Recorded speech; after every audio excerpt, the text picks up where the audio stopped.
میں نے سنا کہ سبزہ صاحب فرما رہے تھے کہ ہماری محفل ہوتی ہے یہ ذکر کے حوالے سے ہوتی ہے، تو اس میں ذکر پہ بات تھا، تو ذکر پہ انہوں نے بھی بات کی، تو میں نے بھی سوچا کہ میں بھی انہی کے ذکر کو آگے بڑھاؤں۔ بات بھی میں نے ذکر سے شروع کی، ذکر کی طرف ہی چلتے ہیں۔ رب نے فرمایا وَرَفَعْنَا لَكَ ذِكْرَكَ، وَرَفَعْنَا لَكَ ذِكْرَكَ، اے پیارے محبوب ہم نے آپ کے لیے آپ کے ذکر کو بلند کر دیا ہے۔ ہم نے آپ کے لیے آپ کے ذکر کو بلند کر دیا۔ علماء بیٹھے ہیں، ہمارے پیارے آقا صلی اللہ علیہ وسلم پر جب اللہ تعالیٰ نے سورہ یاسین اور سورہ طٰہٰ کو نازل کیا، قرآن مجید پارہ نمبر 16 میں سورہ طٰہٰ ہے اور پارہ نمبر 22 کے آخر میں اور 23 کے شروع میں سورہ یاسین۔ سورہ یاسین اور سورہ طٰہٰ کو جب رب نے نازل فرمایا تو اللہ کے پیارے محبوب صلی اللہ علیہ وسلم نے فرمایا کہ زمین و آسمان کی تخلیق سے تقریباً 2000 سال پہلے یہ دو سورتیں اللہ نے فرشتوں کے سامنے تلاوت کروائی۔ یاد رکھیے ایک بہت بڑی بحث چلی تھی کبھی متکلمین کے درمیان میں کہ یہ قرآن مخلوق ہے یا کلام ہے، تو امام احمد بن حنبل کو بہت زیادہ اس بات پر مارا گیا تھا۔ وہ یہ کہتے تھے کہ کلام، یہ جو قرآن مجید ہے یہ خدا کی مخلوق نہیں ہے بلکہ یہ خدا کا کلام ہے، اور یہ جو کلام ہے یہ کسی متکلم کی صفت ہوتی ہے، اور جب سے خدا ہے تب سے اس کا کلام ہے، اور جب تک وہ رہے گا اس کا کلام باقی رہے گا۔ بدلتی نہیں آسمانی کتابیں اور محمد کا قرآن اپنی جگہ ہے۔ توجہ، اس لیے کہ جو بھی مخلوق ہے اس کی ابتدا ہے، انتہا ہے، ختم ہو جاتی ہے۔ یہ جو ڈھائی سب کو نظر آ رہا ہے یہ مخلوق ہے، یہ اللہ نے پیدا کیا، کسی انسان نے اس کو بنایا، لکڑی کو کہیں پیدا کیا گیا، کہیں کو کاٹا گیا، کہیں چیرا گیا، پھر اس کو کہیں کسی بڑائی نے بنایا۔ آج سے 50 سال پہلے یہ نہیں تھا، ممکن ہے 5 سال پہلے بناؤ، 10 سال بعد کوئی بندہ کہہ سکتا ہے 50 سال بعد یہ ہوگا، نہیں ہوگا۔ تو یہ مخلوق ایک وقت تک ہے، ایک وقت تک نہیں ہوگی۔ قرآن کو اگر مخلوق مانا جاتا تو بہت بڑا فساد برپا ہو سکتا تھا، عقیدے کے اندر ایک اختراع پیدا ہو سکتی تھی، وہ یہ تھی کہ یہ قرآن اگر اللہ کی مخلوق ہے تو اس کا مطلب ہے کہ خدا نہ خواستہ یہ کبھی نہ کبھی ختم ہو سکتا ہے۔ تو قرآن مجید اللہ کی مخلوق نہیں ہے بلکہ قرآن اللہ کا کلام ہے۔ جب سے خدا ہے اس کا کلام ہے، اور جب تک خدا باقی رہے گا ہمیشہ ہمیشہ کے لیے، تب تک قرآن باقی رہے گا۔ زمین و آسمان کی تخلیق سے توجہ چاہوں گا، میں مختصر سی آیت پڑھی ہے، وَرَفَعْنَا لَكَ ذِكْرَكَ، ذکر پہ چند باتیں کر لیتے ہیں، آپ کی حکمت کو سلام ہے، توجہ چاہوں گا۔ وَرَفَعْنَا لَكَ ذِكْرَكَ، تو زمین و آسمان کو پیدا کرنے سے کتنا عرصہ پہلے اللہ نے 2 سورتیں فرشتوں کے سامنے پڑھی؟ تقریباً 2000 سال پہلے سرکار فرماتے ہیں جب فرشتوں نے اللہ کا کلام سنا تو فرشتے مبارکباد دینے لگے ان زبانوں کو جو قرآن پڑھے گی، ان سینوں کو مبارک ہو۔ فرشتوں نے کہا اے اللہ مبارک ہو ان زبانوں پر کہ جو قرآن جاری ہوگا، مبارک ہو ان سینوں میں کہ جو اس قرآن کی حفاظت کریں گے۔ نبی پاک صلی اللہ علیہ وسلم فرماتے ہیں رب نے فرمایا فرشتوں یہ کلام میرے پیارے نبی آخری نبی جناب محمد رسول اللہ کی امت کے لیے نازل ہے، ان کی امت کو نازل کیا جائے گا۔ تو حضرات میں جو چاہوں گا جب یہ قرآن اس وقت بھی موجود تھا تو اس میں بھی لکھا ہوا تھا وَرَفَعْنَا لَكَ ذِكْرَكَ، سوڑیا تیرے لیے تیرے ذکر کو بلند کر دیا۔ ابھی زمین نہیں بنی، آسمان نہیں بنا، عرش و کرسی نہیں بنے، ابھی آدم علیہ السلام کا خمیر بھی تیار نہیں ہوا، اس سے بھی 2000 سال پہلے رب کہہ رہا ہے سوڑیا ہم نے تیرے لیے تیرے ذکر کو بلند کر دیا۔ جب جبریل یہ صورت لے کر سرکار کے پاس آئے، سرکار نے پوچھا جبریل جائیے اور رب سے پوچھئے میرے ذکر کو رب نے کیسے بلند کیا؟ یہ بات تو سچ ہے رب نے ذکر بلند کر دیا، پر یہ بتائیے میرے ذکر کو کیسے بلند کیا؟ رب کی طرف سے آواز آئی جا کر میرے محبوب سے کہہ دو اذا ذکرت معی کہ کائنات کے جس ذرے میں میرا ذکر ہوگا ساتھ میں تیرا ذکر، کائنات کے جس ذرے میں میرا ذکر ہوگا، میرے محبوب وہاں پر تیرا ذکر، کائنات کے جس گوشے میں محبوب میرا ذکر ہوگا ساتھ میں تیرا ذکر ہوگا، جس سجدے میں میرا ذکر، اذان میں میرا ذکر ساتھ تیرا ذکر، نماز میں میرا ذکر ساتھ تیرا ذکر، مسجد میں میرا ذکر ساتھ میں تیرا ذکر، کوئی جگہ ایسی نہیں جہاں خدا کا ذکر ہو ساتھ مصطفیٰ کا ذکر نہ ہو۔ سرکار نے فرمایا برحق ہے۔ جبریل سے کہا رب سے پھر پوچھ کے آؤ میرے ذکر کو کتنا بلند کیا۔ جبریل امین رب سے پوچھ کر پھر واپس آتے، فرماتے رب فرماتا ہے وجعلت ذکرک ذکری، محبوب ہم نے آپ کے ذکر کو اپنا ذکر بنا دیا، ہم نے آپ کے ذکر کو پڑھیے والدہا، پڑھے تو صحیح والدہا، پڑھے والدہا، کس کے چہرے کی بات ہو رہی ہے؟ مدینے والے مصطفیٰ کی بات ہو رہی ہے، حضور کے چہرے کی ذکر ہو رہا ہے۔ الم نشرح لک صدرک، بات تیرے سینے کی ہوگی، ذکر میرا ہوتا جائے گا۔ یاسین، بات تیرے دندان اقدس کی ہوگی، ذکر میرا ہوگا۔ فرمایا کہ ہم نے کملی والے آقا آپ کے ذکر کو اتنا بلند کر دیا کہ کوئی ذکر آپ کا بنتا جائے گا، ہم اپنا ذکر بناتے جائیں گے، کوئی درود پڑھے گا، بات تیری ہوگی، ذکر ہمارا ہوگا۔ سرکار نے پوچھا کہ جبریل ایک پھیرا ہو کر آ کے رب سے پوچھا کہ میرے ذکر کی بلندی کیا ہے۔ جبریل آئے، رب سے پوچھ کے آئے، رب نے فرمایا میرے محبوب کو جا کر خوشخبری سنا، توجہ بڑی توجہ، فرمایا میرے محبوب سے جا کر کہہ دے کہ وجعلت کا ذکری، ہم نے آپ کو ہی اپنا ذکر بنا دیا، ہم نے آپ کو ہی، نہیں سمجھ آئی آپ محبوب، ہم نے آپ کو ہی، کہ یہ سمجھی دے رہا سبحان اللہ بھی اللہ سمجھی جا کے تکال میں سمجھانا، محبوب ہم نے آپ کو ہی اپنا ذکر بنا دیا، بس صحابہ آئیں گے آپ کے سامنے بیٹھیں گے، زبان سے کوئی سبحان اللہ نہیں کہے گا، الحمدللہ نہیں کہے گا، آپ کو دیکھتے جائیں گے ہمارا ذکر ہوتا جائے گا۔ ہم نے آپ کو ہی اپنا، میں پوچھتا ہوں صدیقی بیٹھے، نقشبندی بیٹھے، یار غار جناب ابو بکر صدیق نے 3 دن اور 3 راتیں وہ جو غار ثور میں مدینے والے مصطفیٰ کے ساتھ گزاری تھی، کیا وہاں پہ نفل پڑھتے رہے؟ وہ روزہ رکھتے رہے؟ روزہ تو نہیں رکھا اس نے۔ اسما بنت ابو بکر صدیق تو روٹی لے کے جاتی تھی ان کے لیے، کھانا کھاتے تھے وہاں پہ، اس کا مطلب ہے روزہ بھی نہیں رکھتے تھے، اس کا مطلب ہے لمبے چوڑے نفل بھی نہیں پڑھتے تھے، اس کا مطلب ہے کعبہ تو وہاں پہ تھا ہی نہیں کہ طواف کرتے۔ بس ابو بکر صدیق سے پوچھا گیا 3 دن اور 3 راتیں کیا کرتے رہے؟ انہوں نے کہا گو صدیق کے نیچے سبحان اللہ، گو صدیق کے نیچے بس سرکار کے چہرے کی زیارت کرتا جاتا تھا۔ جب واپس آئے نا، فاروق اعظم نے کہا میں وہ ہوں جس کے بارے میں میرے نبی نے کہا ہے کہ آسمان کے تاروں کے برابر نیکیاں کسی کی ہیں تو وہ عمر کی ہے۔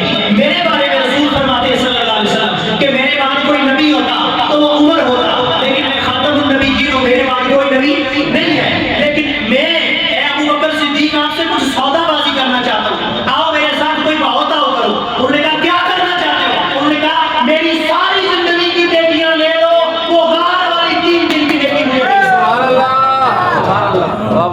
کیا کیا تھا 3 دن میں؟ نظر ابو بکر صدیق کی چہرہ مصطفیٰ، دیدار مصطفیٰ۔ میں توجہ چاہوں گا، اے امام صاحب اتنے نماز پڑھانے مقتدی اتنا کل، امام صاحب وہ پڑھانے مقتدی ایک اتنا کل تھا۔ ویسے تو سن شرعی طور تے مسئلہ کے سنیا کہ امام صاحب نے سجے پاسے کھلو تے ثواب زیادہ یا کھبے پاسے کھلو؟ اچھا بولو، سجے پاسے کھلو، یہی گل۔ ابو بکر صدیق کو کہڑے پاسے کھلنے سے؟ کھبے پاسے۔ کہڑے پاسے کھلنے سے؟ انہاں کی نیکیاں نہیں چاہیے، تساں کی نیکیاں چنگیاں لگنیاں، ابو بکر صدیق انہاں کی نیکیاں چنگیاں نہیں لگنیاں، جنہاں کی سرکار اس طرح سینے نہ لایا تے فرمایا نے جڑا کچھ اللہ مڑے سینے وچ بایا سا میں ابو بکر انہاں کی منتقل کروں۔ سبحان اللہ، میں نے ابو بکر کے سینے میں منتقل کیا۔ ایک دن سرکار نے محبت میں پوچھ ہی لیا اے عمر تو بیڑے مڑے سجے پاسے تے صدیق تو بیڑے کھبے پاسے، حالانکہ ثواب تے ادھر زیادہ ہونا، توجہ چاہوں گا۔ ابو بکر صدیق نے کیا جواب دیتا؟ انہوں نے فرمایا یا رسول اللہ جس ویلے دی نماز تو باہر ہونے ہونا تے چہرہ ماڑا ہونا ہے، نظر ماڑی ہونی، چہرہ حسن ہونا، تے جس لے عبادت ہی چونے ہو تے نظر ادھر لگی ہونیاں۔ میں آخنا نمازہ چوں نکلنا ہے، نمازہ چوں نکلنا تے پہلی نظر یا رسول اللہ تساں پر پڑے، پہلی نظر کس پہ پڑے؟ یا رسول اللہ آپ پر پڑے، پہلی نظر کس پر پڑے؟ النظر الی وجہ رسول اللہ۔ میری سرکار پوچھ رہے تھے کہ صحابہ سے علماء بیٹھے سرکار پوچھ رہے تھے اپنی اپنی پسندیدہ عبادتیں بتاؤ. کوئی کہہ رہا تھا گرمیوں کے لمبے لمبے دن ہوں میں روزے رکھوں. عثمان غنی کہہ رہے تھے حضرت علی نے کہا کہ گرمیوں کے لمبے دن ہوں اور میں روزے رکھوں تو یہ عبادت مجھے بڑی پسند ہے. حضرت عثمان سے پوچھا یا رسول اللہ, نبی پاک علیہ السلام نے پوچھا عثمان تیری پسندیدہ ہے؟ فرمایا اللہ میں کی پیسے دینا گچے میں غریبوں تقسیم کرنا چاہتا. ابو بکر صدیق رضی اللہ عنہ تو اڑی پسندیدہ عبادت کہی. انہوں نے یا رسول اللہ نظر ماڑی میں نے چہرہ پسند, نظر میری ہو چہرہ آپ کا ہو, چہرہ آپ کا ہو, چہرہ آپ کا بجال تو کا ذکری محبوب ہم نے آپ کو یہ محبوب ہم نے آپ کو یہ اپنا ذکر بنا دیا. ملا علی بخاری نے یہاں پہ ایک بات لکھی, ایک بہت بڑے محدث ہیں جنہوں نے بڑی شروعات بھی لکھی ہے. ایک بات لکھی ہے آپ کی خدمت میں پیش کرتے ہیں, ہدیہ کرتے ہیں. سرکار صلی اللہ علیہ وسلم اور ابو بکر صدیق 3 دن اور 3 راتیں غار ثور میں رہے. ڈائریکٹلی سرکار صلی اللہ تعالی علیہ وآلہ وسلم سے اور جناب ابو بکر صدیق کوئی اور وہاں پہ موجود نہیں تھا. 3 دن کے بعد جب نکلے کہاں چلے گئے؟ مدینے پاک. مدینے پاک چلے گئے. صحابہ پہلے بھی پہنچے ہوئے تھے. ملا علی قاری فرماتے ہیں کہ ایک ایسی جگہ آئی کہ جب کملی والے آقا صلی اللہ علیہ وسلم کی تشریف لے کے گئے اور جناب ابو بکر صدیق, اور ایک مرحلہ ایسا آیا کہ کملی والے آقا صلی اللہ علیہ وسلم اور جناب ابو بکر صدیق دونوں کے چہرے میں اتنی نورانیت تھی اور اتنی رونق تھی کہ پتہ نہیں چلتا تھا سرکار کون سے ہیں اور ابو بکر صدیق کون سے. ابو بکر صدیق نے دیکھا کہ لوگوں کو اشتباہ پڑ رہا ہے تو انہوں نے اپنی پگڑی اتاری اور وہ سرکار کے روایات موجود ہیں, علماء بیٹھے میری تصدیق ہوئی تھی, سر کے اوپر رکھی تو لوگوں کو پتہ چل گیا کہ جس نے یہ سر کے اوپر چادر رکھی ہوئی ہے یہ غلام ہے اور جو نیچے چادر کے نیچے سائے کے نیچے آ رہا ہے وہ نبیوں کا امام. کیا کہا تھا؟ بجال تو کا ذکر محبوب ہم نے آپ کو یہاں نظر. اب ان 3 دنوں میں کیا ہوا تھا؟ توجہ اتحادی, یہ تصوف کی ایک ٹرم ہے. تصوف کی ایک ٹرم ہے کہ بعض دفعہ اللہ کا کوئی ولی اپنے کسی مرید کو سامنے بٹھا کر پوری توجہ ڈال دیتا ہے اس کے. سرکار دو عالم صلی اللہ علیہ وسلم سے بڑا پیر کوئی نہیں, ابو بکر سے بڑا صدیق کوئی نہیں, ابو بکر سے بڑا مرید کوئی نہیں. یہ توجہ اتحادی فرمائی تھی. یہاں پر نقشبند کے ایک اور بڑے بزرگ ہیں, آپ کے شجرے میں بھی ان کا نام آتا ہے, حضرت خواجہ باقی بلا نام آتا ہے, حضرت خواجہ باقی بلا, حضرت خواجہ باقی بلا رحمۃ اللہ. یہ وہ اللہ کے ولی تھے, اس میں کوئی شک نہیں کہ اولیاء اللہ ہوتے ہی کوئی کا ظاہر باتیں نہیں ہوتا ہے. وہ تنہائی میں اپنی چلا گاہ میں پوری رات رب کی عبادت کرتے تھے. دن کو لوگوں کے مسائل سنتے تھے, لوگوں کے لیے دعا کرتے, لوگوں کو نم درود کرتے. رات خدا کے لیے ہوتی تھی, اس کی بندگی میں گزارتے تھے, اس کی عبادت میں گزارتے تھے. توجہ سے ہوگا, اس کی عبادت میں گزارتے. ایک دفعہ شام کو آپ کا ایک نان بھائی تھا روٹیاں پکانے والا, تندورچی, روٹیاں پکا کے گھر واپس آیا تو رات کو آدھی رات کا وقت ہے اور اس کا گھر جو دربار شریف جانے والا راستہ تھا اس کے کنارے پہ تھا. اس کو لوگوں کے قدموں کی آہٹ کی آواز آئی کہ کوئی لوگ دربار شریف جا رہے ہیں. کھڑکی سے اس نے دیکھا تو کوئی مہمان تھے, لگتا تھا کہ یہ مسافر ہیں, مرشد خانے کی طرف جا رہے ہیں. سمجھ گئے کہ مرشد کی تو عبادت کا وقت ہے, چلا کا وقت ہے, تنہائی کا وقت ہے, تو یہ مہمان آئے ہیں. اور یا اللہ لوگوں کی ظاہری خدمت بھی کرتے ہیں, کھانے پینے کی اور باطنی طور پہ بھی خدمت کرتے ہیں. اس نے کہا میں تو تندور بند کر کے آیا ہوں, کھانے پینے کا تو سسٹم ہے کوئی. اب اس بندے نے جوتے پہنے دوڑ کے آیا, ان سب کو ہاتھ دھلوائے, تندور گرم کیا, روٹیاں پکائی. تہجد کے وقت میں نا مرشد جب باہر آئے تو دیکھا کہ وہ سارے مہمان روٹی وغیرہ کھا کے بیٹھے ہوئے تھے. ان سے پوچھنے لگے تم کہاں سے آئے ہو؟ بتایا فلاں جگہ سے آئے. تم کو روٹیاں کس نے دی تھی رات کو؟ انہوں نے کہا بس ایک بندہ خدا ادھر آیا تھا, اس نے روٹیاں پکا کے میں دی ہیں, لنگر دیا ہے, سب کو مل گیا, جی بسم اللہ مل گیا. وہ بندہ ہے کدھر؟ مرشد کا فیض, وہ جو توجہ کا وقت تھا جو بن گیا ہے کدھر تھا, وہ ادھر برتن دھو رہے ہیں. برتن دھو کے دیکھا تو وہ نان بھائی تھا روٹیاں پکانے والا, تندور والا. اٹھ کے آئے, کہا تو سارے نے آرام کرو تو تو بڑے آپ ادھر آ جائے میرے پاس. اپنے خدمت خانے میں بلایا اور فرمایا مریدا آج میرا دل خوش کیتا ہے, بہت خوش مار اور چلا جا اپنا بابا جی اللہ کو کچھ دیتا تو سن سنگ مل گیا, ساتھ مل گیا, تو اور کیا چاہیے. انہوں نے کہا پھر بھی نہیں کہا جو کیا پہ فقیر کچھ مانگ لے, کچھ مانگ لے. اس آگیا مانگا, پھر انہوں نے آگیا مانگ, آگیا دیسو, انہوں نے آگیا دیسو, اس آگیا کرنے کی باقی بھی لگا. مجھے بھی باقی بلا بنا دے. کیا کریں؟ مجھے بھی باقی بلا, توجہ چاہو, مجھے بھی باقی بلا بنا دے. انہاں کیا کچھ اور مگی نہیں, اے باقی بلا 36 سال بڑھیا تو تو ایک راتی جی ہمیں باقی بلا انہاں کیا میں پہلے آ کے بنانا بھی تو بہتر شرط ہی ایسی لہذا بناؤ. انہاں کیا کہ بحث اس کو سامنے بٹھایا اور وہ جو طیبہ سے منگائی جاتی ہے, سینوں میں چھپائی جاتی ہے, توحید کی لہر پیالوں سے نہیں نظروں سے پلائی جاتی ہے. سامنے بٹھایا, ظاہر اور باطن کو پاک کیا, وَيُزَكِّيهِمْ وَيُعَلِّمُهُمُ التَّزْكِيَّةَ کیا, باطن کی طہارت کی, اتنا صاف ستھرا کر دیا کہ جب نماز فجر کے لیے باہر نکلے تو بندوں کے لیے پہچاننا مشکل ہو گیا کہ اصل باقی بلا کون ہے, مرید کون. اتنی شکلیں ملی, اتنی شکلیں. توجہ اتحادی, توجہ اتحادی. وجعلت, اگر باقی بلا نظر ڈالے بندے کو اپنے جیسا بنا دیتا ہے اور تھوڑی دیر کے لیے, اور کملی والا اپنا نظر ڈالے تو بکر صدیق کا ظاہر اور باطن نہ بدل دے. وجعلت کا ذکری, محبوب ہم نے آپ کو ہی اپنا ذکر بنا دیا. اچھا میں 2 لینا پڑی ہے نیت یاد رکھیے, 5-7 ایک رہ گیا پھر کدھر ٹائم ہو جاتا ہے باقی کیونکہ تو سب کو ترس بھی ہے جب آپ دیکھنے بیٹھے ہو.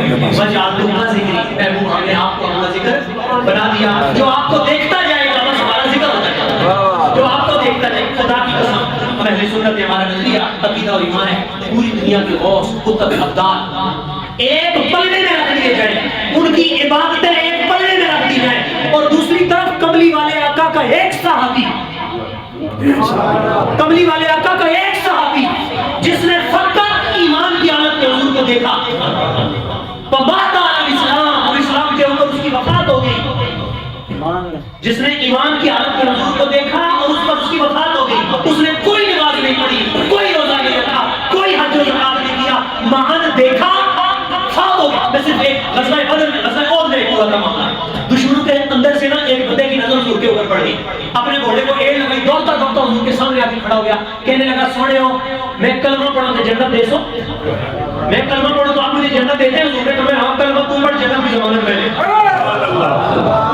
اشرا مبشرہ کو بھی تو جنت حضور نے ہی دی تھی نا, اشرا مبشرہ کو 10 کو جنت کی خوشخبریاں ملی, وہ سرکار نے دی تھی. سرکار نے کہا کلمہ تو پڑھ, جنت کی ضمانت میں دیتا ہوں. دشمن دیکھ رہا ہے, دیکھ رہا ہے دشمن, یہ کیا ہو گیا ہمارے ساتھ. آیا نبی پاک صلی اللہ علیہ وسلم کے قدموں کو چومنے لگا, ادھر ہی سرکار نے اس کو بیٹھے بیٹھے گھوڑے کی اوپر کلمہ پڑھایا, واپس چڑھنے لگا. صحابہ کہتے ہیں اس کا روح حضور کے قدموں کی طرف تھا, یوں لگتا تھا حضور کے قدم چومنا چاہتا.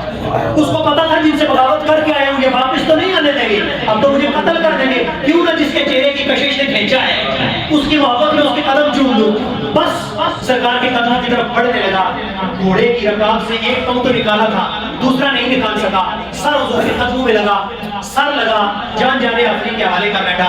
سرکار نے جان روکی, دونوں ہاتھوں سے بلایا, ادھر آؤ, ادھر آؤ, جس نے جنتی کا چہرہ دیکھنا ہے میرے سے ظفر صاحب اس نے کیا کیا تھا, کوئی نماز پڑھی, کوئی روزہ رکھا, ابھی تو کفر سے اسلام لایا, پاکی والا غسل بھی کوئی نہیں کیا, پاکی والا غسل بھی کوئی نہیں کیا. بیٹھے ہوئے پڑھے لکھے لوگ, پوری دنیا کے غوث کتب ابدال فقیر نجیب محدث مقنن قرآن پڑھنے والے پڑھانے والے سارے جمع ہو جائیں, کیا اس ایک صحابی کے قدموں سے لگنے والی مٹی کے برابر ہو سکتا ہے؟ اس کو وہ منصب کس نے دیا؟ وجعلت کا ذکری, ہم نے آپ کو ہی اپنا ذکر.